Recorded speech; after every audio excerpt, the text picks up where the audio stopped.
し波を揃えてゆこうお互いを信じ合う五人の仲間まるでスファイブに預けた命飛ぶぜ宇宙の果てまでもみんなの笑顔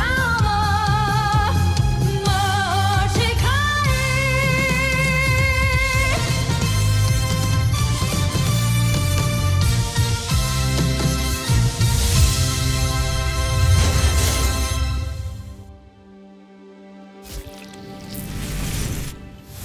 Nakaraan sa Voltes 5 Legacy.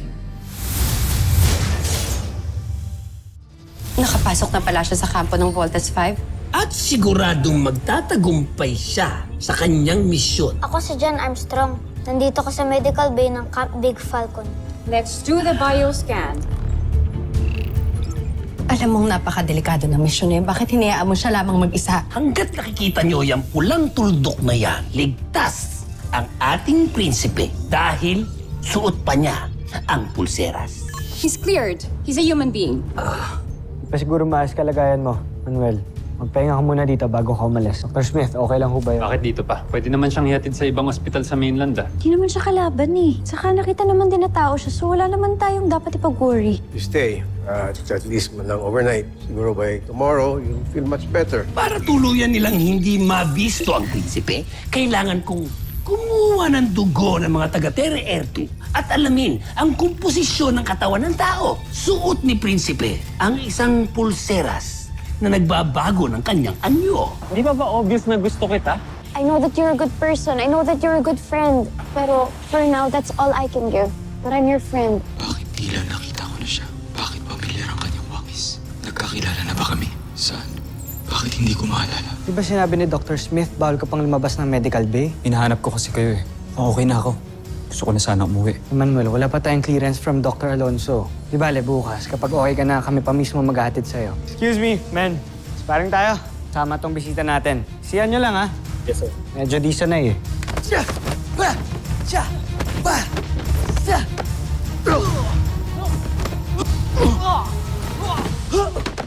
Wow! Wow! Alam mo, hindi ka marunong.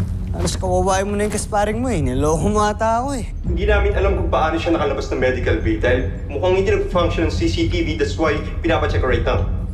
Pero base rito mukhang nagmamatsyag siya sa buong camp.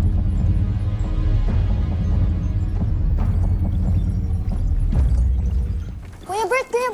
Nakausap ko si Kuya Steve. Nasa gym sila na Kuya Manuel. Oo. So, tamang-tama. Kailangan mo na mag-workout, tumataba ka na, oh. Manalong ako sa'yo, Kuya Bert, no? Ano gagawin natin doon? War Games! War games? Tara! Kuya, sama ka. Mag-War Games tayo ni na Kuya Manuel. Kaya na lang. Ito ako sumali. Itong si Kuya, no? Hindi naman masyadong halatang naglalabas ng samaan ng loob. Bakit? Ano bang dinadamdam ni Steve? Kaya nga kawawang-kawawa yung punching bag. Paano ba naman kasi ito si Kuya? Ano mo problema? Kasi ni-reject niya si... Mga kuya, tama na yung mga adult problems na yan. Mag-War Games na lang tayo. Tara. Sugod ako. Etong gun mo, Kuya Manuel. Paano ito? Hindi, ganito lang yan. Ito Ikasa mo sa'yo, Kuya dito. Steve. Yun. Ayos ah. Yun. Salamat, Big Bird. Mas malakas mo kay Kuya Manuel. Laki nung akin. Uy.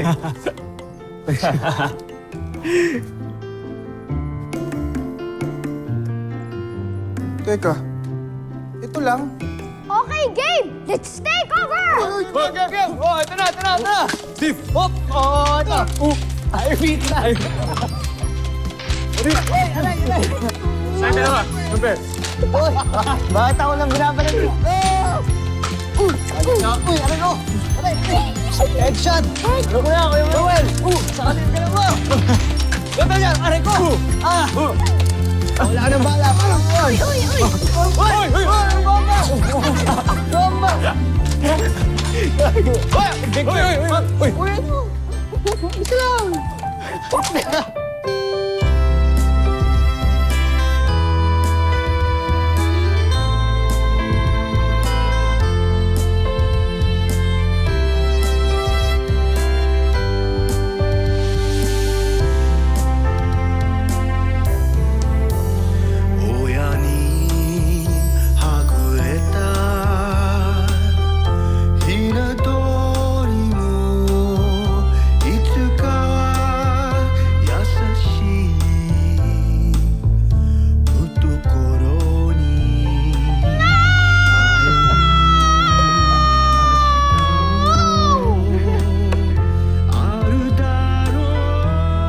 Little John!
Sabihin nyo na yung totoo.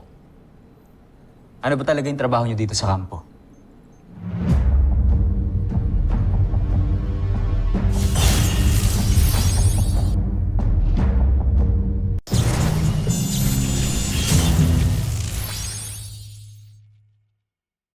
Ano ba talaga yung trabaho nyo dito sa kampo?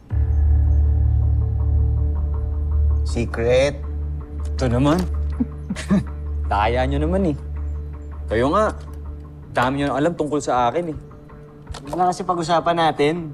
Hindi naman ganun ka-interesado yung trabaho namin dito. Niloloko ka lang yan, hindi kami VIP dito. Wala. Pala kayong tiwala sa akin. Akala ko pa naman. Kaibigan yung turing nyo sa akin.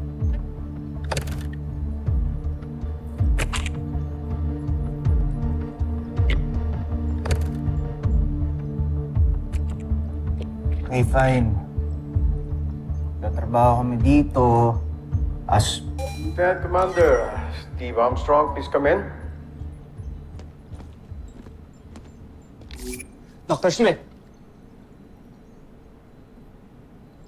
Bakit kasama niyo si Manuel? Hindi ba sa kalagayan niya dapat nasa medical bay yan?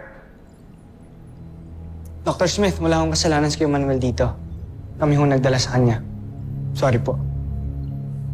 Sorry po, Dr. Smith. Nag-enjoy lang po kami masyado. Naglaro lang po kami ng baril-barilan. Pasensya na. Babalik na ako sa medical bay.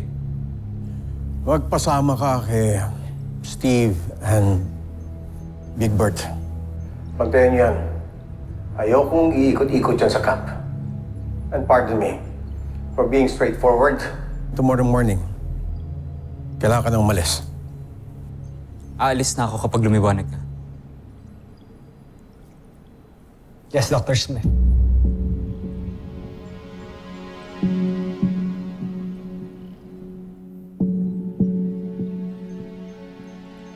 Manuel, pasensya ka na kay Dr. Smith ah. Overprotective lang siya sa amin and dito sa camp. Wala yun. Naiintindihan ko naman. Dapat naman siya magkaganon. Kasi sa aking nabalitaan, dito raw nakatago ang Voltes 5. Oo, actually nga, doon nakalagay sa Deck 12 and up ang ating mga vote machines. Doon! Sa may mga sundalo. Manuel, hindi lang sila basta sundalo. They are the elite action group of Earth Defense Force na nagbabantay kay Voltes 5.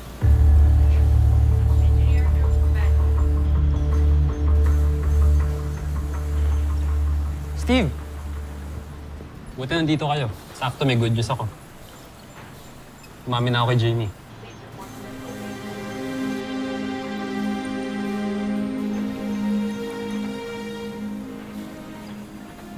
Congrats, bro. Congrats. Salamat, Tol. Alam mo, kung di dahil sa pep talk mo na isang araw, hindi ako magkakaroon ng confidence din sa kanya. Nga pala nandito to. Di ba ang sabi ni Dr. Smith hindi siya pwede lumabas ng medical bay? Oo, nasermon na nga kami kanina. Si Manuel ka na.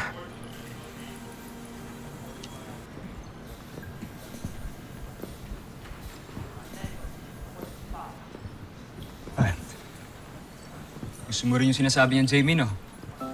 Galing mo, Kuya Manuel, ah. Nahulaan mo yun? Madali basahin ang mukha ni Steve. Ewan ko ba kasi dyan kay Kuya, bro, eh. Mahal na nga niya si Jamie. Pakubayan niya siya iba. Maganda pag-uugali. Hindi makasarili. Pero yan ang magpapahamak sa'yo. Dapat ba ilaban ko? Kahit mag-away kami ni Mark? Hindi mahalaga ang ibang tao. Wala ka dapat isiping iba kundi ang kapakanan mo.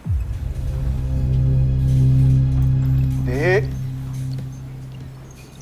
Hindi ganyan yung Kuya, bro ko. Martir, eh.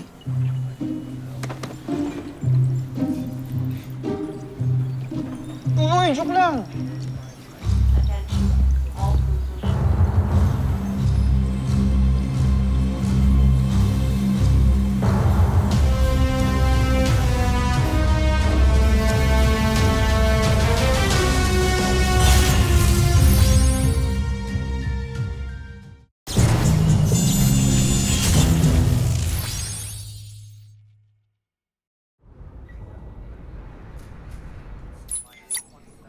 Ayos vitals mo ah, pang-idol.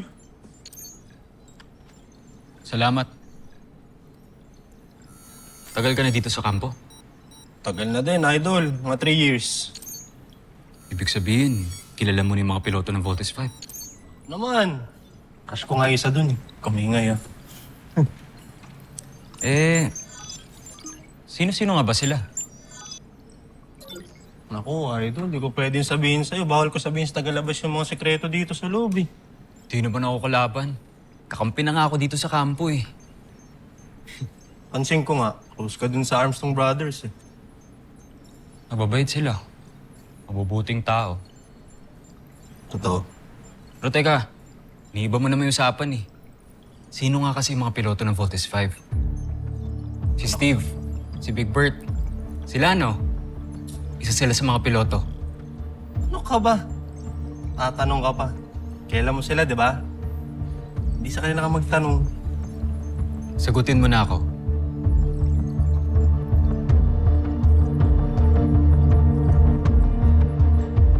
Sige na nga. Nurse Harvey, sumama ka sa akin sa kabinang wing ng medical bay. I need you there. Okay? Yes Now. po, Doc. Idol, mo naman awa.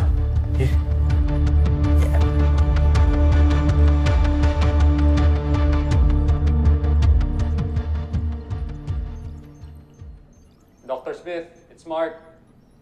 Enter.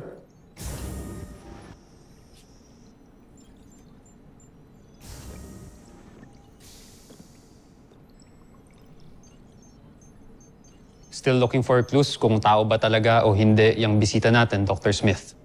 Mark, anong ginagawa mo dito?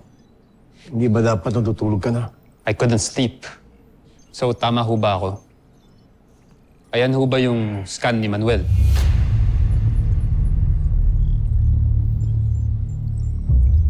I don't know. There is something about him that is not right. Honestly, ako rin po, Dr. Smith.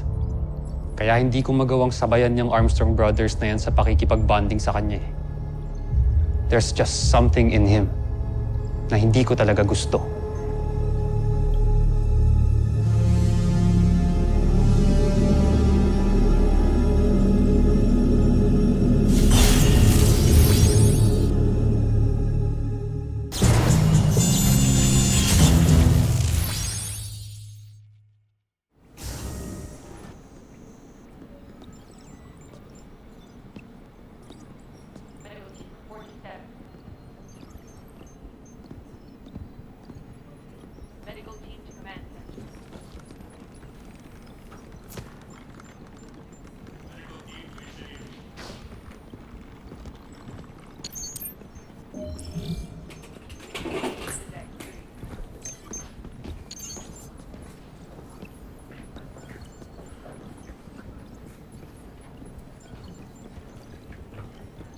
Bakit hindi ka napansin?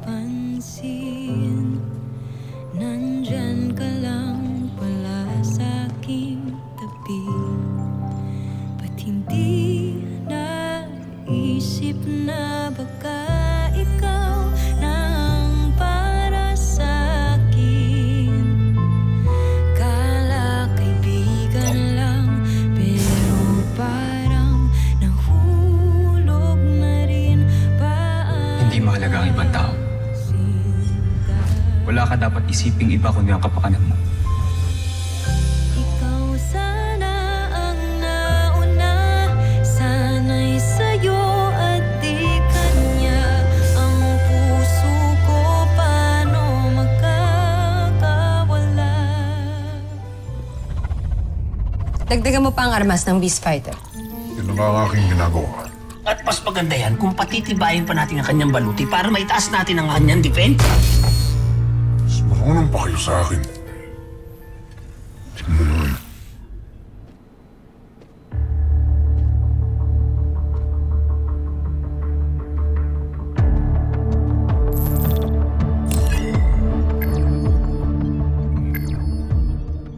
Joffrey, Joffrey, ikinagagala kita makausap, mahal ko. Mahal kong prinsipe. Kamusta ang iyong plano? Tagumpay ang aking plano, Sandra. Hindi ko lang basta napasok ang kampo ng mga taga-Terra Erto. Nakuha ko rin ang loob nila. Subalit, nagulat ako. Mababait pala sila. Joffrey, huwag niyo sabihin nagbabago ng tingin niyo sa kanila. Kayo na rin mismo ang nagsabi na kalaban sila. Oo, kaaway nga sila. Kaya walang magbabago sa aking mga plano, Sandra. Sasamantalahin ko ang kabaitang pinapakita nila sa akin. Hanggang sa malaman ko ang sikreto ni Voltes 5. At ipinapangako ko sa inyo, hindi matatapos ang gabing ito. Malalaman ko kung sino-sino ang mga piloto ng Voltes 5.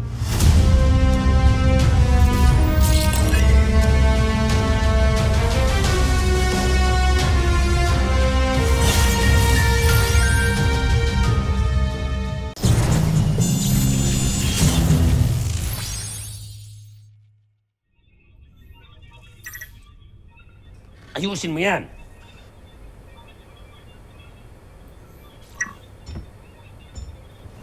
Bakit? Hindi ka pa nagpapahinga, Sandra? Parang masyadong malalim naman yata yung bumabagabag sa isipan mo. Nag-aalala lamang ako para sa ating prinsipe. Lalo na't kasama niya ngayon ng mga kalaban natin. labis-labis naman yata ang iyong pag-aalala kay Prinsipe Zardos. Gayong kanina lamang ay kausap natin siya. Huwag mo sabihin sa akin hindi ka nag-aalala para sa ating prinsipe, Draco. Nag-aalala rin. Ngunit, ibang antas ng sa iyo. Binibigyan mo ba talaga ng mali siya nararamdaman ko, General Draco? Ikaw ang nagsabi niyan, hindi ako. Kalapastanganan.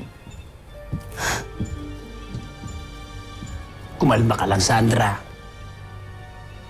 Huwag kang nagpapadala sa pangungutya ni Draco. At huwag ka masyadong mag-alala. Kilala naman natin si Prinsipe Zardos. Huwag mong baliwalain ang husay nun. Hindi basta-basta mapapahamak yun. At sigurado ko sa pagbalik niya, may dala siyang magandang balita para sa atin.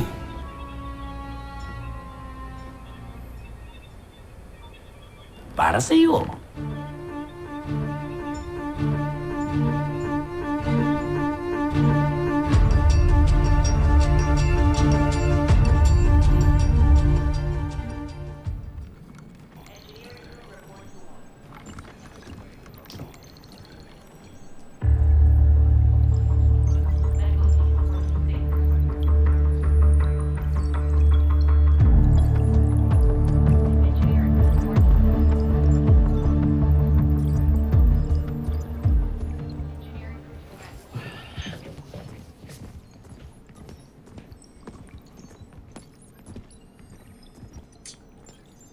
Dr. Alonso, Dr. Smith?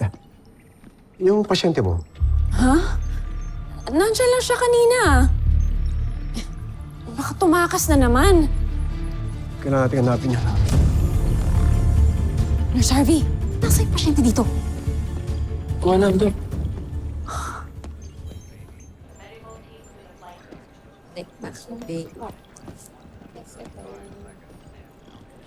Anna? Ava. So how's your best friend Jamie? Sila na ba ng ex ko? Hindi pinursu ni Steve si Jamie. Actually, ang dinedate ni Jamie si Mark. Really? Oo. Ang totoo niyan, Steve and Jamie are just friends.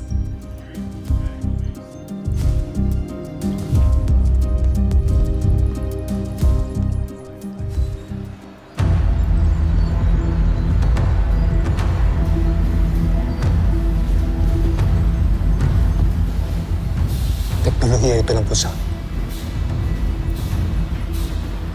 Paano nilikha ito ng mga taga-Terra Erto?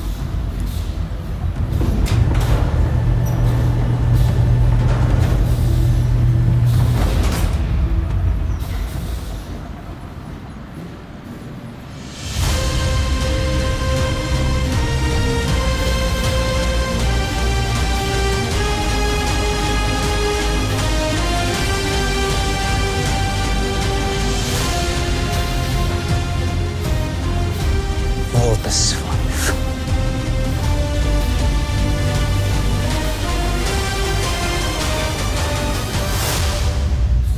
Susunod sa Voltes 5 Legacy. Hindi ba kayo nagtataka sa mga kinikilos ni Manuel? Lagi na lang siyang tumatakas sa Medical Bay. Salakayin ninyo ang kanilang kampo ngayon dito. Mapanganib yun para sa inyo, hindi ba nandiyan pa kayo? Joffrey, mas makakabuti siguro kung bumalik muna kayo dito sa ating himpilan. Hindi pa ako makakaalis. May kailangan pa akong kumpirmahin. Kaya kailangan niyong sumugod ngayon.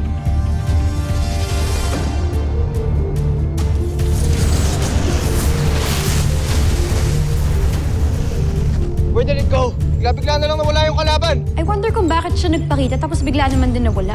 Baka panibagong tactic na naman nila yan. Dr. Smith, hindi ko kaya nagsispy lang sila kaya sila nagpakita sandali. Si Manuel po, Dr. Smith. Nandito po ba siya? Sir, sigurado ka ba na dito ka susunduin? Oo. Sigurado ako.